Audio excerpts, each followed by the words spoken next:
if you love Anne of Green Gables, you will definitely love reading the books I'm going to share with you today. You've read Anne of Green Gables, the whole series, and maybe you've read it hundreds of times. You're looking for something similar to read and to give you this happy feeling, right? If this is the case, I get you.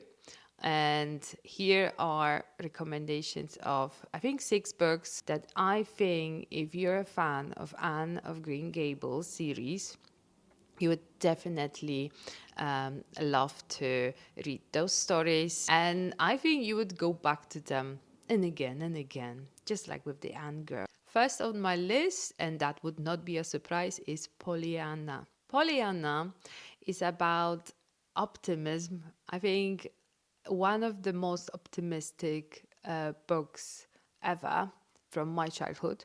Pollyanna is an 11-year-old girl who's orphaned, and she goes to live with her aunt, who's pretty kind of like a strict, maybe not very like happy and super positive when you see her for the first time. She has rules, obviously. She doesn't look like she's like, super warm personality. And Pollyanna is like a super, the opposite of her aunt. She's very optimistic. She sees only good in people, in situations. She's an amazingly positive person. She's an amazingly positive little girl. And throughout her stay in a new place, living with her aunt, she slowly starts to change not only her aunt, and how her aunt looks at the things in life, but also she changes the whole town. So from that little grumpy town, the town becomes very, very positive. Pollyanna plays a game that's called like a glad game. And there are not only positive situations in Pollyanna's life. You have to just keep that in mind. Things happen. She always tries to stay positive and see the best in every kind of situation. And I think, especially nowadays, in our times, we really need that. No matter the situations, it's good to find, in you and look at each situation as something to learn from, something positive. Everybody, absolutely everybody, can take something from Pollyanna's optimistic, positive mindset and implement it into our own daily life. Another recommendation, The Blue Castle. And I recently reread it. And whoa, it hits completely differently when you're, an adult, like a proper adult. The Blue Castle, it's a novel written by Lucy Montgomery, and it targets more, I would say, older audience. However, it's also worth to mention that Anne of Green Gables was not meant to be as a book for children. That came way much later. But this is just like a side note. The Blue Castle definitely is for a little bit older audience. It talks about Valency, who is 29 years old. Our Valency has quite dull life. All her life, she does as she's told by her family, her mother, her uncles, her aunts. She cannot dress just as she would like to. She has to dress as she's told by her family. She has to behave just as her family tells her to. Even the way how she speaks, she has to speak that way, not that way. She's not allowed to have her own opinion and even go out, meet with people. Everything is very controlled in her life by her, overwhelming family. For me, reading that book, I was just like, come on, they're just like a bunch of bullies. Like literally do something. You just like the first pages, you just like want to like, Valency, do something, please, you can't live like that. And then something happens. Valency finds out that She has like a terminal heart disease, and she has basically months to live. And this is like a turning point in her life. She doesn't tell her family that she has this condition, but she starts to behave basically like, oh, what the heck, I'm dying, so I'm going to behave and do and dress up and talk whatever I want. I'm going to do whatever whatever I want, and I'm not going to listen to anybody, especially to my family. Things start to happen. The things start to happen. She's just such a rebel. It's amazing transformation in a book. And she moves out from her family home, and the whole family is just in shock, because it's very important where she moves in and what she will do. It's crazy, and it's such a good written story. It's story written in 1920s, and this is where the plot is set in. So it's even then, when you think that story happened like 100 years ago, it's so relatable to nowadays. So nothing changed. There are girls like that who feel that they have to do as they're told, and they need to find their own voice and strength within themselves to say no. I'm not going to listen to you. I'm not going to be bullied. I have my life, and I want to live my life. I want to, go out, spread my wings, and fly.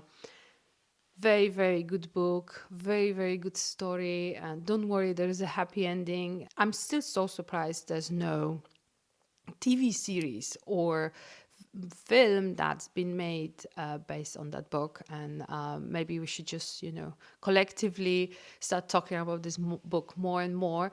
So yeah, we're gonna get like a good adaptation. A Little Princess.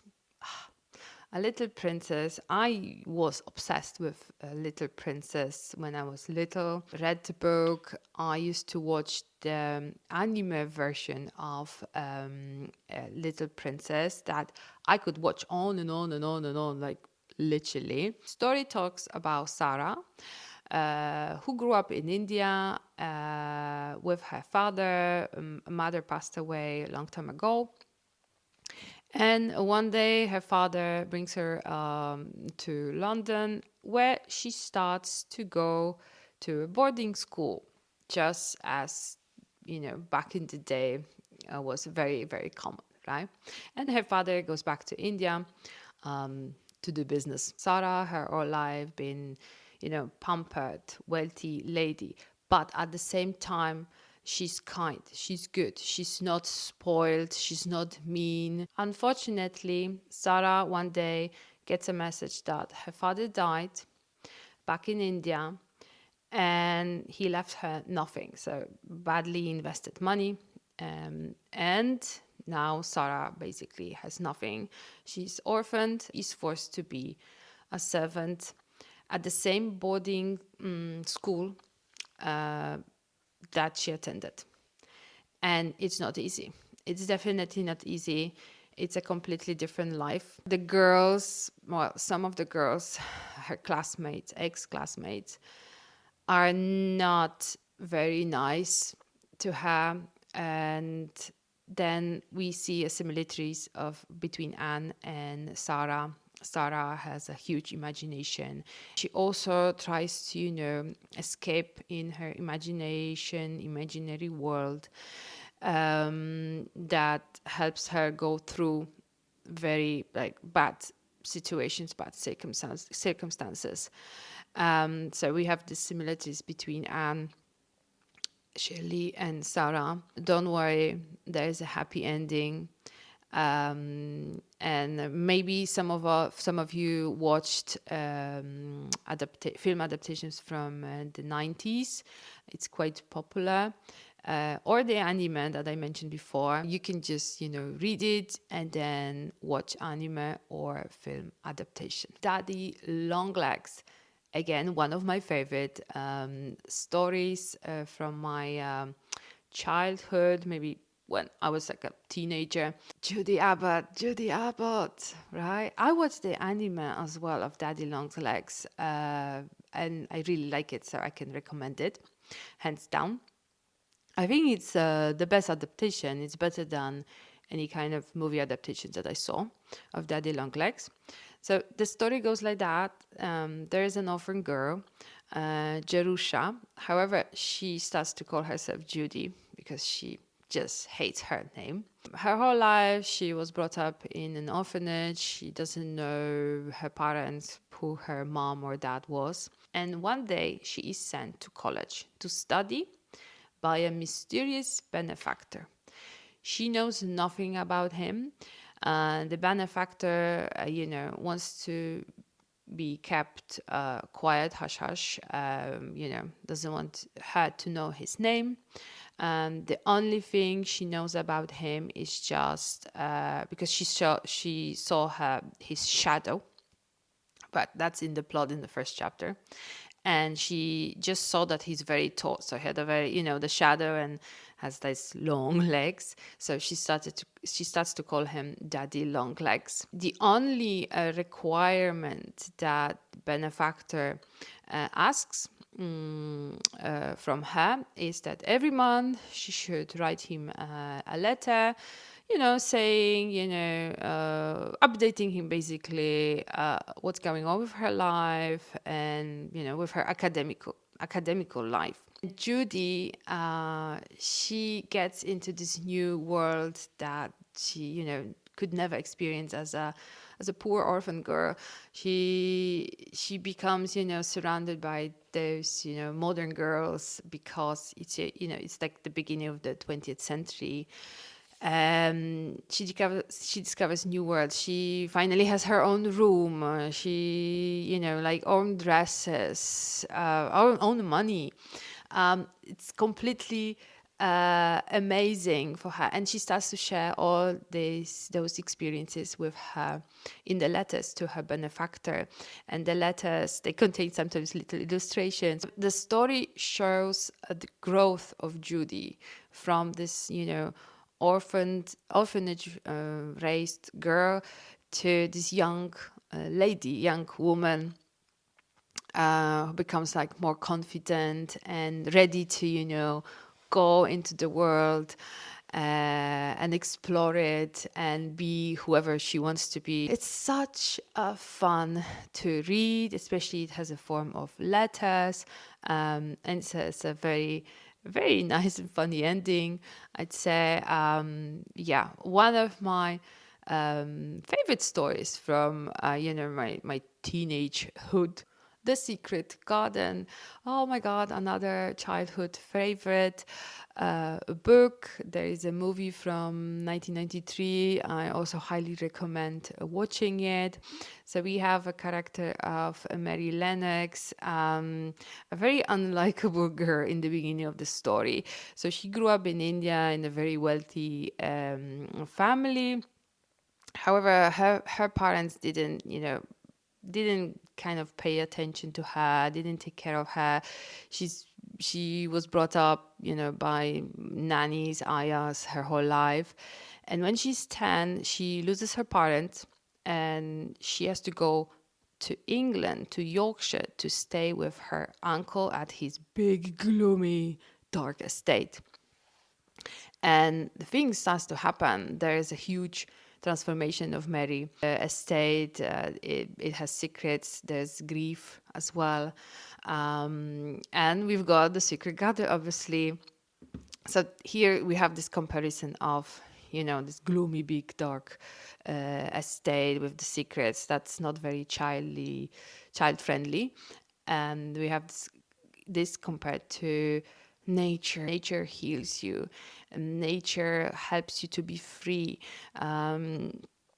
Animals, this like the world that Mary never knew before is open for her. She's changing, and thanks to her, she changes actually the whole household. That, as I said, it's a bit gloomy, dark. There's a grief.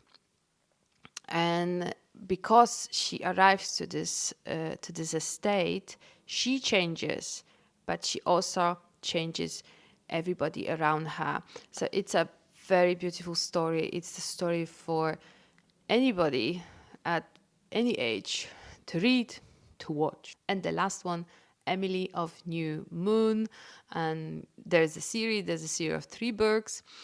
It's written by Lucy Maud Montgomery, obviously. Apparently, Montgomery said that the closest to her, personality-wise or story-wise, from all the characters that she wrote, is Emily. I'd say for me, Emily, when I read it for the first time, it's more, Emily's more serious than compared to Anne. The story in general in the beginning, it's more, I'd say, darker. It's more darker. It's not like it's super, super dark and, gothic and gloomy. No, but when you compare it to Anne of Green Gables, Emily of New Moon is definitely, I'd say, yeah, it has this grayish, darker shade filter on it. Have an orphan girl. Emily's father just passed away, and she is sent to live with her relatives, with her 2 aunts and uncle at New Moon. And she's a very bright girl with lots of imagination. She wants to become a writer. She writes letters to her father, and they're quite nice and very, like descriptive of what's been going on, what's happening. And again, this girl, Emily, she changes, and she also brings this life to New Moon Farm, to the family, to those, aunts and uncle that never married. So it's like a fresh air, this youth and happiness bringing to New Moon Farm. It's a good story.